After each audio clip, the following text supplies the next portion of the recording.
A indústria cresce, a cidade cresce, o êxodo rural cresce. A primeira revolução industrial foi fruto da evasão do homem do campo e da mão de obra dos artesãos. É a era do fim da mão de obra do trabalho artesanal. O artesão se transforma no proletariado fabril industrial. Na verdade, o artesão é transformado no proletariado fabril industrial.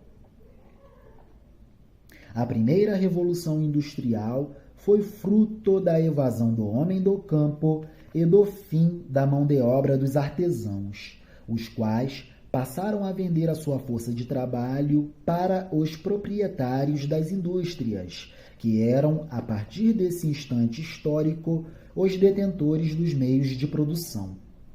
Através da contratação de mão de obra para a operação das máquinas, os capitalistas começaram a acumular lucros maiores pelo aumento de volume da produção. É o ganho da produtividade do trabalho industrial maximizando as expectativas de lucros. Ganhos em escalas altíssimas de produtividade do trabalho industrial. Novos maquinários entrando na linha de produção fabril. Através da contratação de mão de obra para a operação das máquinas, os capitalistas começaram a acumular lucros pelo aumento de volume de produção. É o início da sistematização, da padronização do trabalho, que aumenta a velocidade de produção por dividir as tarefas em pequenas subtarefas. Em consequência, há o crescimento das taxas de produtividade nas empresas, conforme descreveu Adam Smith, 1723-1790, ou Adam Smith, como queiram. Adam Smith, 1723 a 1790, em A Riqueza das Nações, de 1773, ele explica sobre a divisão do trabalho. Cresce muito a taxa de produtividade do trabalho nas indústrias, e isso é descrito por Adam Smith, 1723-1790, em A Riqueza das Nações, de 1776. É um trabalho que explica muito bem sobre a divisão do trabalho. É uma obra que explica muito bem sobre a divisão do trabalho. E falar em Adam Smith é pensar na administração sistemática.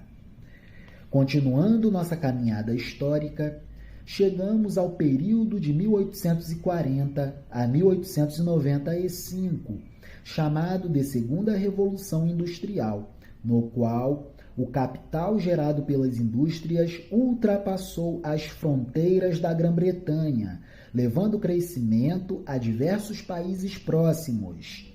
Meios de transportes mais modernos e a construção de ferrovias permitiram essa expansão. Aqui já vemos a expansão do capitalismo industrial para todo o mundo. O capital abundante proporcionava também novas invenções, fazendo com que a mecanização das organizações fabris resultasse em maior aumento de produção e redução de custos. Como consequência da Revolução Industrial, as empresas cresceram de modo desorganizado. Eis o contexto em que surge a administração sistemática. O despreparo dos empresários diante dessa nova ordem econômica foi o mote para o surgimento, depois da administração sistemática, da escola clássica da administração. Esta foi formada por duas correntes, a da administração científica, cujo precursor que já citamos foi Taylor, e já trabalhamos sobre Taylor na playlist sobre teoria geral da administração, e também a corrente da teoria clássica, elaborada por Henry Fayol, 1841-1925.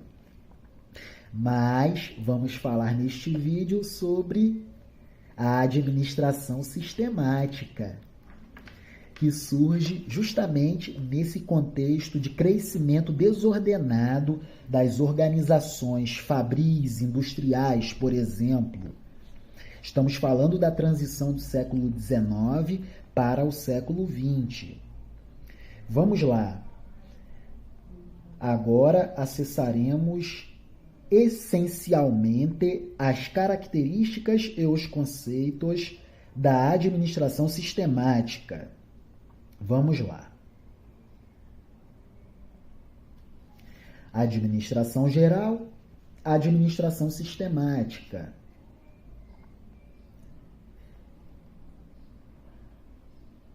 Texto publicado no portal Maestro Virtuale.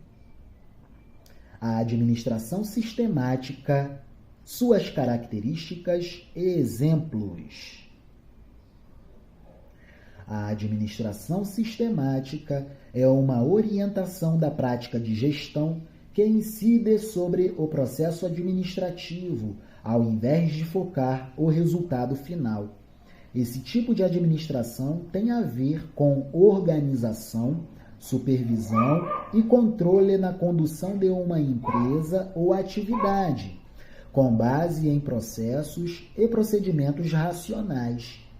A filosofia de gerenciamento que evoluiu em resposta a novas necessidades e que mais tarde foi chamada administração sistemática, promove sistemas racionais e impessoais, ao invés de focar a liderança pessoal e idiosincrática para manter a eficiência no funcionamento de uma empresa.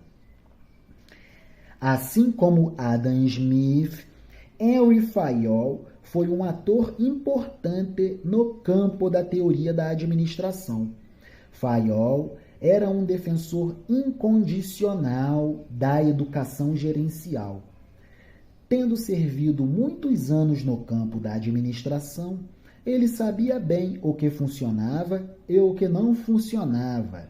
Para ele, com treinamento e educação adequados, os gestores poderiam ser criados e treinados para executarem um bom trabalho.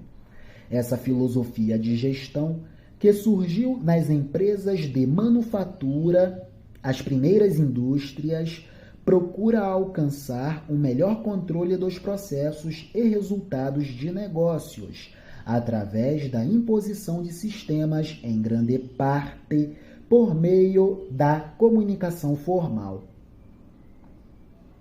Essa filosofia de gestão da administração sistemática surgiu nas primeiras indústrias, nas empresas de manufatura, e procura alcançar um melhor controle dos processos e resultados de negócios através da imposição de sistemas e controles, em grande parte por meio da comunicação formal.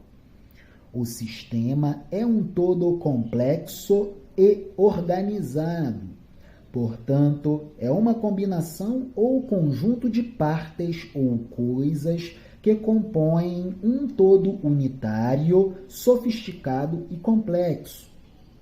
O sistema total consiste na conjugação de todos os elementos para alcançar metas. De acordo com essa filosofia ou teoria, que foi designada por Joseph Litterer como uma administração sistemática, a eficiência seria alcançada substituindo os sistemas por mandato gerencial por meio de decisões ad hoc de indivíduos, sejam proprietários, chefes ou trabalhadores.